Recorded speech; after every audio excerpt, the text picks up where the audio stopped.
समृद्धी महामार्गावरून गेलायत का कधी? बाकी कशासाठी नाही तर टनल्स बघण्यासाठी नक्की जा, कारण खूप सुंदर सजवले. वीकेंड प्लॅन होता शिर्डी आणि सप्तशृंगी. तर शिर्डीमध्ये आम्ही पहिला जो हॉल्ट घेतला तिथे दर्शन करण्यासाठी फक्त जायला मिळालं आम्हाला आणि त्याच्यामध्ये कुठलाच काहीच व्हिडिओ मिळाला नाही, कारण मोबाईल बाहेर ठेवले होते. सो हा दर्शन झाल्यानंतरचा व्हिडिओ आहे. त्याच्यानंतर आम्ही जेवून घेतलं.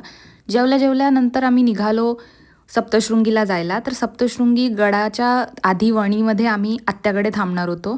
सो आम्ही ती रात्र आत्याकडे थांबलो. त्याच्यानंतर सकाळी उठून आम्ही सकाळीच दर्शनासाठी गेलो आहे.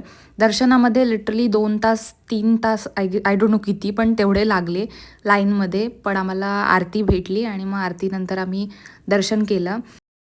खाली शिड्यांमधून उतरण्याचा प्लॅन होता, पण खूप लेट झालं होतं ऑलरेडी. सो मग आम्ही रोपवेज घेतला, रोपवेनीच खाली आलो आणि त्यानंतर आम्ही काही जास्त थांबलो नाही आहे. सो जर तुम्हाला जायचं असेल तर नक्की व्हिजिट करा. फक्त एवढं लक्षात ठेवा की रस्त्याचं काम चालू आहे, सो तुम्हाला थोडासा प्रॉब्लेम होऊ शकतो. भेटूयात पुढच्या व्लॉगमध्ये.